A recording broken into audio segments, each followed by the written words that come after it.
Dragon ഓമേ കടവുളയ്ക്ക് ശേഷം അശ്വത് മാരിമുത്തു സംവിധാനം ചെയ്ത് പ്രദീപ് രംഗനാഥൻ, അനുപമ പരമേശ്വരൻ, മിഷ്കിൻ, കയാതു ലോഹർ തുടങ്ങിയവർ അഭിനയിച്ച ഈ തമിഴ് കോമഡി ഡ്രാമ സിനിമയെക്കുറിച്ചാണ് ഇന്ന്. +2-ൽ നല്ല മാർക്കൊക്കെ കിട്ടി നല്ല കുട്ടി ഇമേജ് ഉണ്ടായിരുന്ന രാഘവൻ കോളേജിലെത്തിയപ്പോൾ എങ്ങനെ ബാഡ് ബോയ് ആയി മാറിയെന്നും തുടർന്നുള്ള അയാളുടെ ജീവിതവുമാണ് ഡ്രാഗൺ എന്ന സിനിമ പറയുന്നത്. ഒറ്റ വാക്കിൽ രസകരമായ സ്ക്രിപ്റ്റുള്ള വളരെ എൻഗേജിംഗ് ആയിട്ട് പോകുന്ന ഒരു പടമാണ്. 2.5 മണിക്കൂർ മേലെയുള്ള പടം ബോറടിപ്പിക്കുന്നില്ല എന്നുള്ളതും പോസിറ്റീവ് തന്നെയാണ്. പടത്തിന്റെ ആ ഒരു ടൈറ്റിൽ ഐഡിയ തന്നെ കൊള്ളാം. ചിലപ്പോഴൊക്കെ ഇത് ഡ്രാഗൺ അല്ല ഫ്രോഡ് ഡ്രാഗൺ ആണ് എന്ന് തോന്നിപ്പോയി. ഫ്രോഡ് പണികൾ ഒരിക്കൽ വളരെ കൂളാണെന്ന് നമുക്ക് തോന്നിയ നമ്മുടെ പല ഊളപ്രവർത്തികളും നമുക്കൊരു ടൈം ട്രാവലൊക്കെ കിട്ടി പുറകോട്ട് പോയി മറ്റൊരാളിലൂടെ കാണാൻ സാധിച്ചാൽ എന്തൊരു ഊളത്തരമായിരുന്നു അതൊക്കെ എന്ന് തോന്നിപ്പോകും എന്നും പടം പറഞ്ഞു വെക്കുന്നുണ്ട്.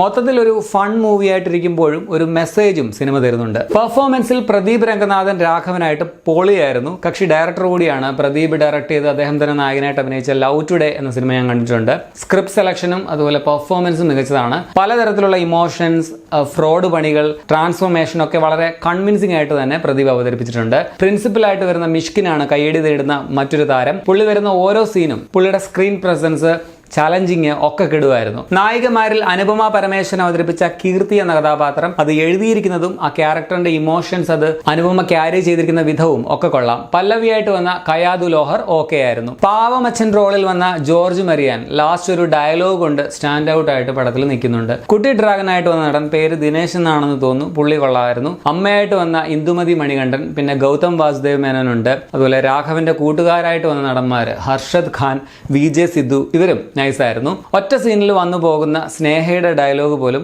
കഥയിൽ പ്രാധാന്യമുണ്ട് എന്നുള്ളതാണ് ഹൈലൈറ്റ്. നികേതിന്റെ സിനിമാറ്റോഗ്രാഫിയും പ്രദീപ് രാഘവന്റെ എഡിറ്റിംഗും പടത്തിന്റെ എനർജിക്ക് ചേരുന്ന വിധത്തിലായിരുന്നു. ലിയോൺ ജെയിംസിന്റെ മ്യൂസിക്കും നൈസാണ്. ചില പാട്ടുകളൊക്കെ വളരെ ക്യാച്ചി ആയിരുന്നു. അനാവശ്യമായിട്ട് പാട്ടുകളൊന്നും പ്ലേസ് ചെയ്ത പോലെയും എനിക്ക് ഫീൽ ചെയ്തില്ല. എങ്കിലും ചില പാട്ടിന്റെ ലെങ്ത് വേണമെങ്കിൽ കുറച്ച് കുറയ്ക്കാമായിരുന്നു എന്ന് തോന്നി. പടത്തിന്റെ ഫസ്റ്റ് ഹാഫ് എൻഗേജിംഗ് ആണെങ്കിലും സെക്കൻഡ് ഹാഫ് ആണ് ഒന്നുകൂടി ബെറ്റർ എന്ന് തോന്നി.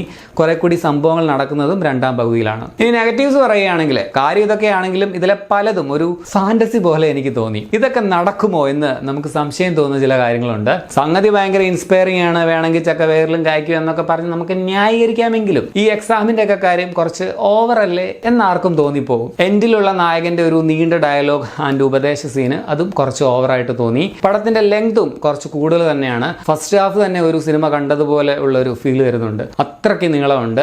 എൻഗേജിംഗ് ആണെങ്കിൽ പോലും ഇത് ഒറ്റ സ്ട്രെച്ചിൽ കണ്ടു തീർക്കുന്നത് പലപ്പോഴും ഒരു ടാസ്ക് പോലെ ഇടയ്ക്ക് തോന്നി. ആകെ മൊത്തം ടോട്ടലിൽ നല്ല സ്ക്രിപ്റ്റ്, നല്ല പെർഫോമൻസ്, കോമഡി ഉണ്ട്, ലവ് ഉണ്ട്, സെന്റിമെന്റ്സ് ഉണ്ട്. ഇതൊക്കെ കൊണ്ട് ഒരു കംപ്ലീറ്റ് എന്റർടൈനർ ആണ് ഡ്രാഗൺ. ഒരു എബോവ് ആവറേജ് വെർത്ത് വാച്ച് ഫിലിമായിട്ടാണ് എനിക്ക് തോന്നിയത്. 2 മണിക്കൂർ 35 മിനിറ്റ് ആണ് സിനിമയുടെ ദൈർഘ്യം. അപ്പോൾ നിങ്ങൾ ഈ പടം തിയേറ്ററിൽ കണ്ടിട്ടുള്ളവരാണെങ്കിൽ നിങ്ങളുടെ അഭിപ്രായം കമന്റിൽ രേഖപ്പെടുത്തുമല്ലോ.